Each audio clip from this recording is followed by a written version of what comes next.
But today we got a former Elite One featherweight champion, a current UFC featherweight, KYLENELSON. He takes on Blake Bilder at UFC 289 on June 10th. By the way, that is in Canada. This guy right here is Canadian. I'm sure he's very excited about that fight. How's everything going today? Everything's going great. Just getting ready to, get into training for the day, in half an hour or so. But yeah, training camp's been going great. Super excited to be fighting back in Canada. It's been like 3 years or something since the UFC's been up here. Yeah, absolutely. And obviously, it seems like all systems are go, right? You're in the gym. You said you're about to train, right? This, I'm sure, is not the easiest part of the preparation, right? But it seems like you're ready. Speaking of, sort of mental preparation, right, man, I couldn't help but to, sort of look at your Instagram, get hyped about the fight. And I saw a video where you said you prepared yourself to not fear anything in the cage, right? The mind, body, and all that, ready to fight. I'm curious, Kyle, sort of as to how long it took you to develop that mindset. Like, how long did it take you to get to that point? Yeah, it was definitely an interesting process. I started doing jiu-jitsu tournaments when I was 14. I think I trained for like a month, and then I jumped right into some jiu-jitsu tournaments. So, it was kind of right into the fire. Didn't even necessarily know exactly what I was doing. Yeah. But yeah, so it was definitely interesting, kind of the new emotions, whether it's like anxiety or stress or maybe a little bit of fear, like of the unknowing of what's, what this is going to be, what's going to happen.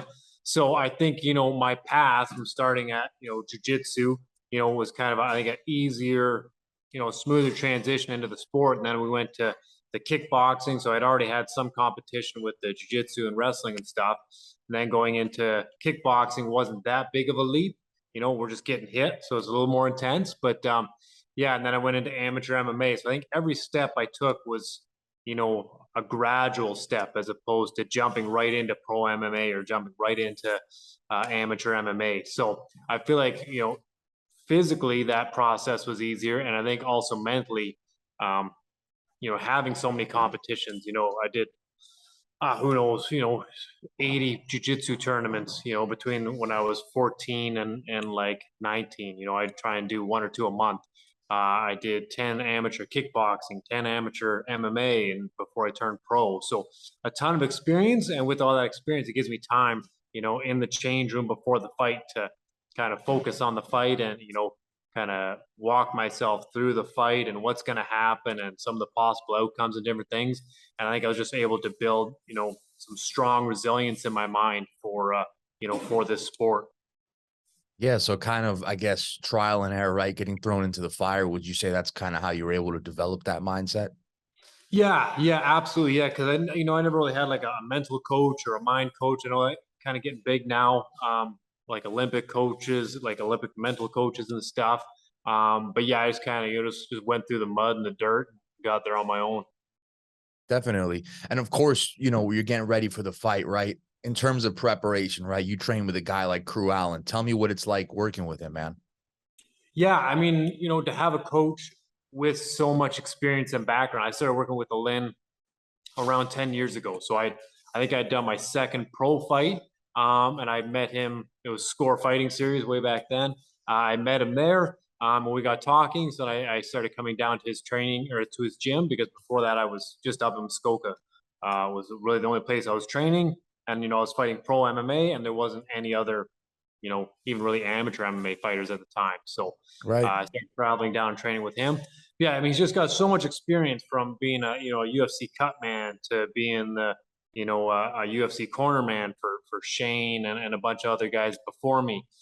He was a part of K1, so huge kind of kickboxing organization. He's fought a bunch of Muay Thai. He's been all over the world cornering and coaching and being a cut man, all that stuff. So Wow. you can't really find someone in Canada really with as much experience across Muay Thai, kickboxing, MMA, UFC, and then behind the scenes with the Cutman stuff and helping run K1 and all those organizations. So yeah, definitely somebody that knows the sport inside and out.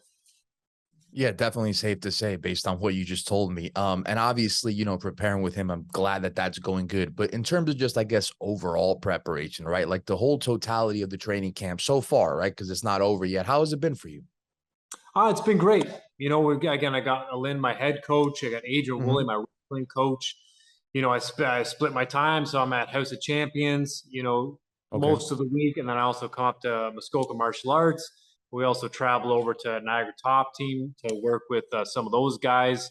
We got obviously like Mike Malott. He comes back and forth with House Champions, Niagara Top Team, Deanna Belbitsa, Jazz Divisius. So they're all fighting on June 10th with me at UFC Vancouver. And then at Niagara Top Team, we got Anthony Romero. He's fighting in PFL soon.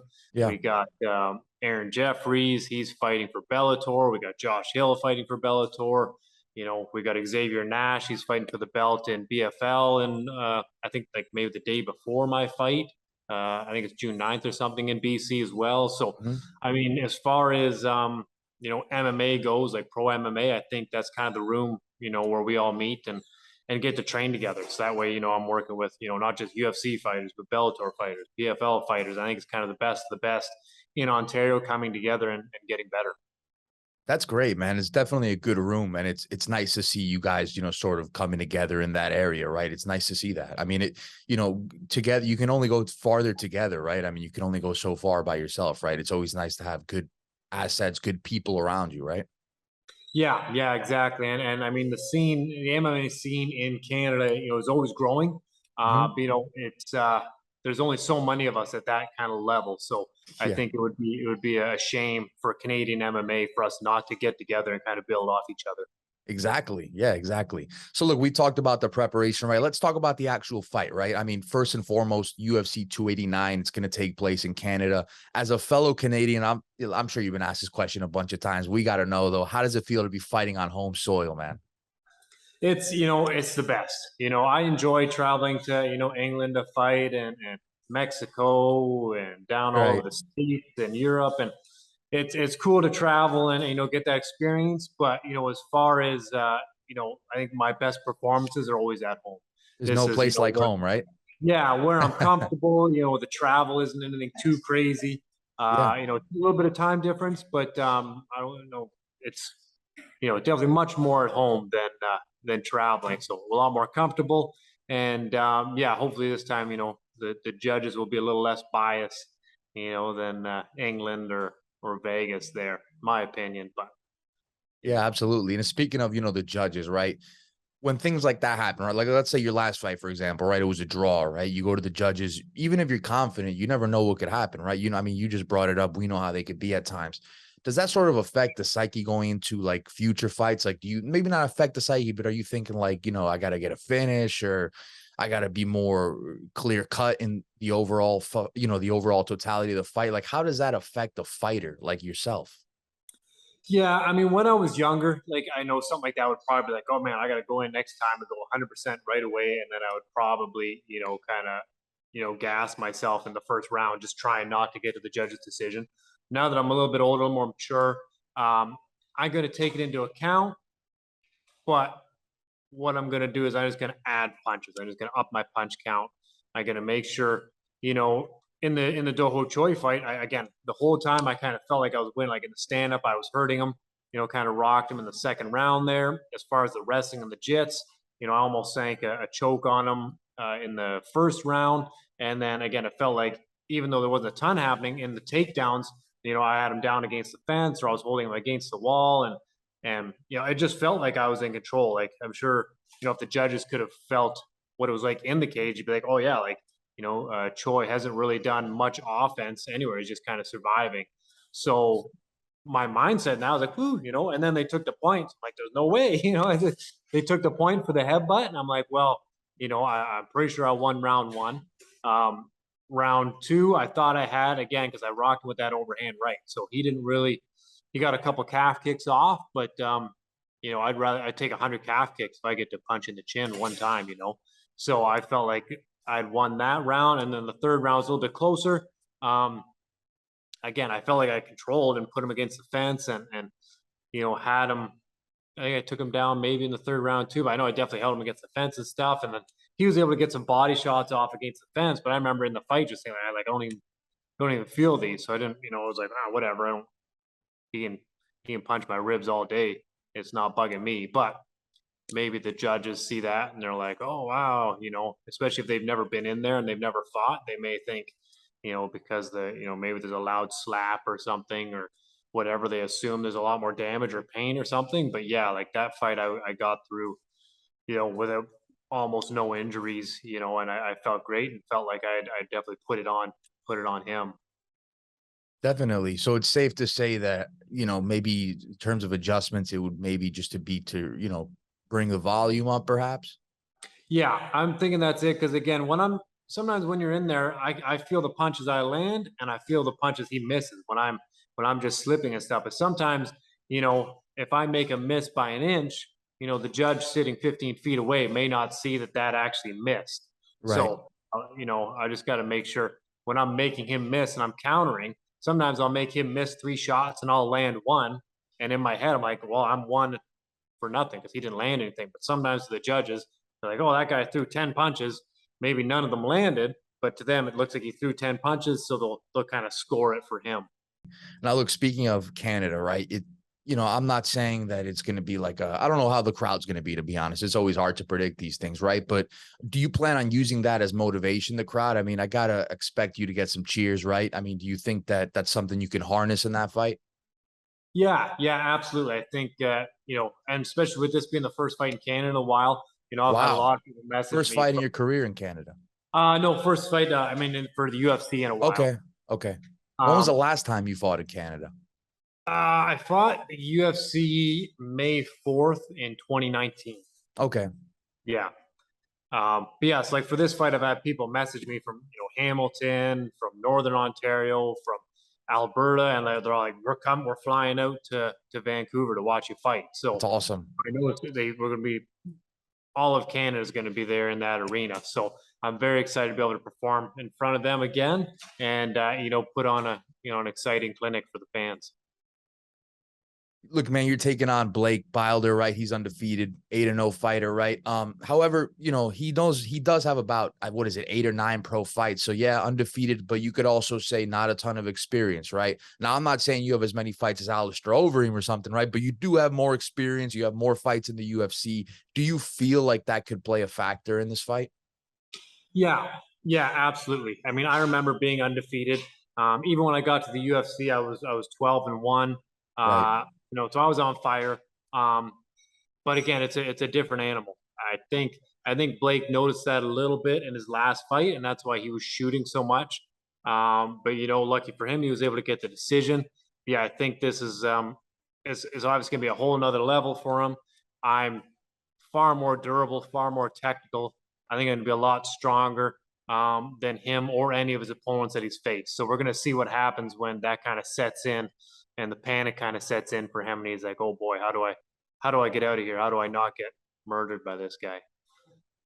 I brought up his record, right? Based on, what you've seen from him, what do you think has made him successful so far? What do you think has made him, not be beaten thus far? I think it's his output.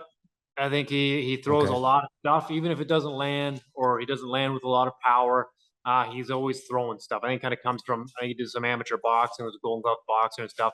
And so I think it's just from that, like he knows how to play the kind of point fighting game, right? Like he knows how to throw a bunch of punches, land a couple here, land a couple there, move his feet, get out of the way. So I don't see him coming in as like a finisher. He's going to come in, try and put in some work, not get hit, and I think he's been able to do that with some of the other fighters. But I mean, that's definitely something we've prepared for. We're ready for his style to be moving and throwing a lot of punches. So I think he's going to be surprised when he can't get away with that stuff. I think he was asked in an interview as far as the grappling, how it would go in this fight. He said, I'm not going, he said, I'm not one to play around with on the ground, something along those lines. Like, he seems to be confident in that department. Sort of like, what do you make of that? Yeah, I mean that's great. I'm happy he's excited. If he wants to go to the ground, I don't. It's not going to be up to him because he's not going to be able to take me down. But I'd love to introduce him to some real jiu-jitsu and wrestling. I've seen his fights and stuff. I heard he's a brown belt, but a lot of people got brown belts out there that don't deserve it yet. So, but we'll definitely see in the fight if it makes it that far. Again, first he's got to get past my hands and my striking. Um, but yeah, I know when we get to the ground. I mean, first of all, my skill set, I've been training jujitsu for like 18 years or something. I've done, no gi. I've done tournaments. I train with black belts every day. So it's, yeah, he's not going to be bringing anything to the table jujitsu or wrestling wise that I haven't seen, but I think I've got a lot of tools that he hasn't come across yet. Anything that stands out to you about his style or skill set? Because obviously you've had some time to, sort of watch his fights, right? What kind of stuff stands out to you? Well, yeah, like I mean, he hit the double leg in his UFC debut. But it seems like once he hit the first one and his opponent kind of realized he was willing to shoot, his opponent was able to stuff the rest of his takedowns. So I know he's got a double leg. He's willing to shoot. Um, but again, I know my takedown defense is there. When he did get the takedown, he got to side control. It looked like he was being pretty heavy and holding the guy down there. But again, I don't think his opponent was the most well versed in jiu-jitsu and getting back up off of his back. So again, even if there was a wild scenario where he was able to get to top side control, again, I've got over a dozen years of jiu-jitsu experience to either build back up or just submit him from there. Now, where are you on this spectrum, right? Because some fighters, they like to let the coaches handle, the tape and the studying. Other fighters, it's like they prepare the same for every opponent. Like, where are you sort of on that spectrum? Yeah, I'd say it's about 50-50. Like I look up my opponent. I do, just to see what they like to do. I let my opponent or my coaches look them up. And that way, like a Lynn can look him up and see what kind of punches or what kind of kicks he likes to throw and where the openings are for me to land my punches and kicks. And then my wrestling coach, Adrian, will look up, kind of the double leg takedown that he shot. And we can look at that and break it down and say, this is how he likes to shoot it. He likes to throw this punch before he shoots, or and then we can start to plan for that and start drilling for that as well. Obviously, we touched on the training camp a few minutes ago, right? I'm curious, are you still like in the peak moments of camp? Are these like the hard sessions right now? Yeah. I don't even know if I call it the peak yet. We're still building right now. Really? Like Okay. we've got 3 weeks, so we'll still build for another 2 weeks. But yeah, definitely a lot of hard training sessions, a lot of hard cardio, a lot of hard strength and conditioning. So yeah, we're still got the pedal to the metal right now. So that wind down period, I guess it approaches towards like the fight week, right before Yep. fight week. Yep. Okay, that's fair. And obviously you train hard, right? I mean, at the end of the day, we're still humans, right? Like you are a fighter, but you're still a human. Like what kind of things do you do sort of, for comfort, decompression? Like when you go home, do you like to do anything that, sort of helps you reset for the next day, for the next training? Yeah, like I read a little bit. I like going to the movies and stuff. I always find that's a nice little escape from the training camp. But yeah, I mean, even just hanging out with my kids. Like we'll be hanging out with them all weekend once I'm done training and stuff. And they're pretty good distraction from kind of the fight camp and training and all that stuff. They kind of get me focused back in on what's here and right now. Absolutely. Speaking of, the fight, right? A lot of stuff can happen in 4-ounce gloves when you're in there. And obviously you don't want to look ahead either, right? But let me ask you this, right? You get the win here, you stay relatively healthy. Are you looking to get another one in there soon? Because you've also had a pretty busy you've been busy since the summer, right? I think you fought again in the summer, then you fought, when was it, in like February? Yep. So, are you looking to keep that train rolling? Maybe after this fight, you feel like you need some time off. Like, where are you on that? Or maybe you haven't thought about that at all. Maybe this is just me wondering. Yeah, no, I definitely like to keep the fights rolling. I mean, I'd like to get at least 2 more in this year. Hopefully Okay. you come back to Canada. There's rumors here and there about maybe Toronto. So I mean, it'd be great to get on something like that. But even if they don't come back to Canada, I'd like at least 2 more fights this year. And that way, I'm fighting every, 3 months or so and I get to stay busy. You've obviously, I mean, listen, you face tough guys in the UFC, right? You got Ferreira, Quarantillo, Herbert. Do you feel like the strength of schedule you've had has made you better as a fighter? I mean, it's had to have made you improve in some facet, right? Yeah, absolutely. I mean, like every fight I've had to face, adversity, in not only in the training camps, but in the fights. Every fight I've had, it has been a killer and something that's extremely mentally tough and durable and, not someone you can, kind of break their will. So I think, just working through that every time, has made me stronger as well. And you're 32 years old, right? Yeah. So you got to be feeling good, right? Like, how does a body feel? I mean, I'm not a fighter, right? But what do they say that prime for a fighter is maybe like 28, 35? I guess I'm not really entirely Yeah. sure. Like, how do you feel right now, physically, but also mentally, right? Because maybe when you're younger in the game, you're not, maybe you're there physically, but maybe you're not all there mentally, right? Maybe a little late in the game, maybe you're there mentally, but maybe you're not there physically anymore, right? How are you on that scale? Yeah, again, I think, like 32 is kind of, I think it's like the peak. Yeah, between 32, 33, this is where, I still have all my strength and ability and stuff like that. But now my technique and my mindset is it's also caught up. When you're young and you're 20, you kind of just go in there and swing, and you've got, all the gusto and all the strength and stuff. You don't necessarily have the technique. So now I've got, that same strength and energy and stuff, but now I also have the technique. So it's definitely, every training session I can feel I'm getting better and more technical while maintaining all that same kind of strength that I had before. Listen, man, busy times, busy training, upcoming fight. We're going to leave you to all that. It's been great catching up with you, getting your thoughts on the fight, picking your brain on that. Guys, you got to check out Kyle Nelson. He's taking on Jake Bilder, UFC 289 on June 10th. He's fighting in Canada. He is Canadian. He's very excited about that. We're excited to see the fight. It's going to be a good one. And thanks for coming on the show, man. Awesome. Thanks a lot for having me. All right. Take care.